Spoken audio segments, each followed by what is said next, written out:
give a description of the Edomites or Esau, which is 100% accurate. But, it's also talking about these wicked pastors, man.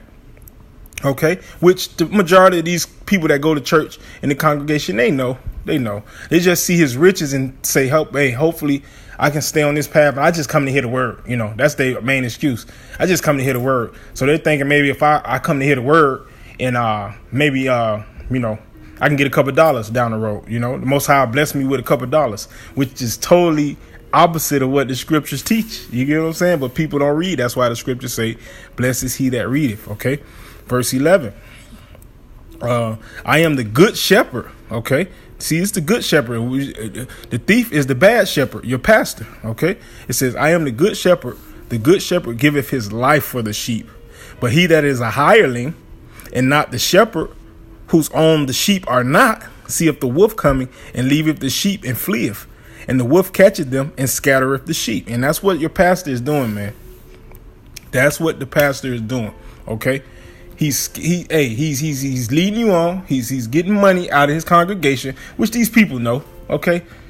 I got a relative that actually is not doing so good financially. Actually is funding her pastor with suits and shit. You know what I'm saying?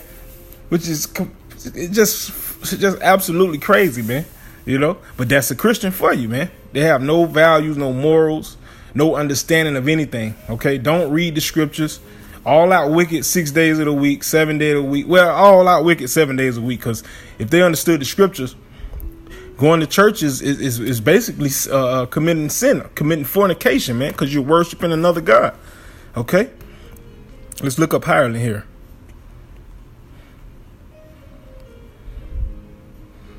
Okay, it's Mistotos.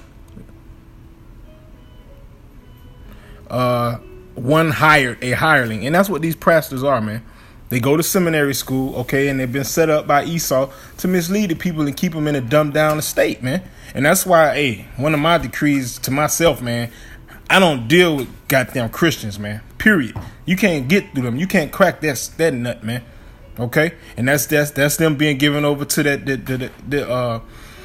to that wine, man. That is some serious, that's strong drink, man.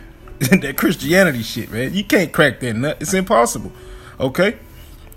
And it says, the hireling fleeth because he is a hireling and careth not for the sheep. I am the good shepherd and know my sheep and am known of mine. As the Father know of me, even so know I the Father, and I lay down my life for the sheep. Okay, so that's talking about Yahushua, who they ignorantly call Jesus Christ. Okay, their pastor is not going to lay down their life for them. He's going to preach Jesus Christ, which is Caesar Borgias, which was a faggot murderer. He ain't going to lay down his life for you. He's back today, and he's one of the elites, we believe. Okay, in reincarnation. He don't give a shit about you niggas, man. Your pastor don't give a shit about you. If he did, he would take some of that money and push it back through his congregation, at least, since he's not going to teach you the truth. Just further proving the Most High is not dealing with Christians, okay? So let's deal with the prosperity BS. This is Luke 6 and 21. Blessed are ye that hunger now, for ye shall be filled. Blessed are ye that weep now, for ye shall laugh. Blessed are ye when men shall hate you, and when they shall separate you from their company, and shall reproach you, and cast out your name as evil for the Son of Man's sake. And that's not happening to Christians. People are not casting them out, their name out as wicked for being Christians. That doesn't happen, man. These people are praised for being Christians and going to church and being holier than now. Okay? Verse 22. Rejoice ye in that day, and leap for joy, for behold, your reward is great in heaven. For in the like manner did their fathers unto the prophets. And we know the history. The brothers that are under the banner of Great Millstone and learn under that banner and teach the truth in sincerity, we face persecution for this truth, man, from family, friends, and foes.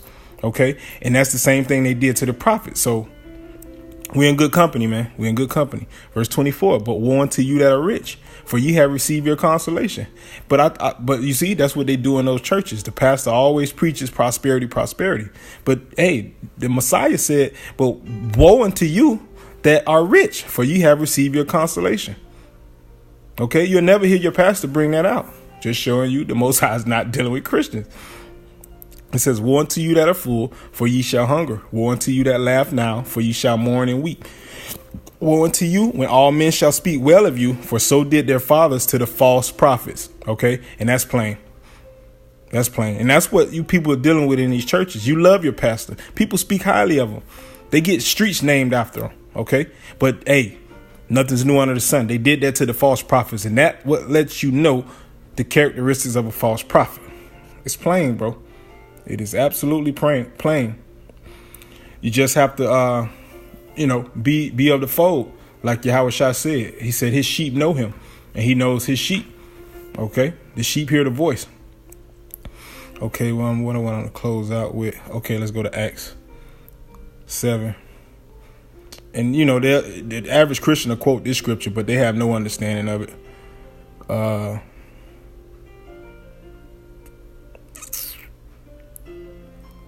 Let's see.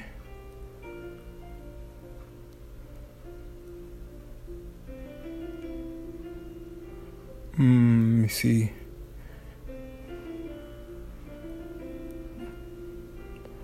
Okay, this is Salakia. This is Acts 7:44. Our fathers had the tabernacle of witness in the wilderness, as he had appointed, speaking unto Moses that he should make it according to the fashion that he had seen, which also our fathers that came after brought in with Yahushua into the possession of the Gentiles, whom the Most High drave out before the face of our fathers unto the days of David, who found favor before the Most High and desired to find a tabernacle for the Most High of Jacob, for the power of Jacob, for the God of Jacob. Key word. 47, but Solomon built him a house.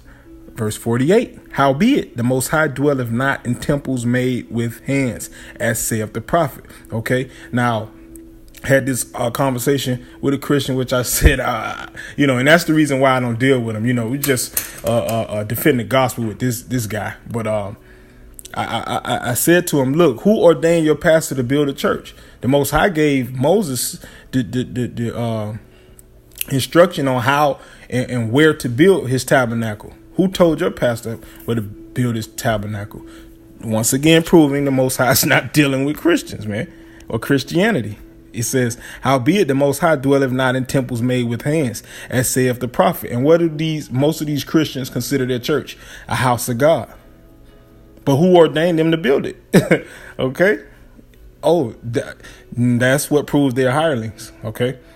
And they get, they took the bribe. Basically, that's what it boils down to. Okay, verse 49, heaven is my throne and earth is my footstool. What house will you build me, saith Yahweh? Or what is the place of my rest? Have not my hand made all these things? Okay, so Most High ain't dealing with Christians, man. Their whole philosophy, their whole way of thinking, their whole belief system is absolutely off, and they just pulled it from out of thin air. Okay, and we can go on and on with scriptures that totally destroy their belief system. Okay, but Lord willing, that was edifying. Death to Christianity. With that, I want to say Yahweh Shem Yahweh Shai, Barakatham, Shalom, Akim.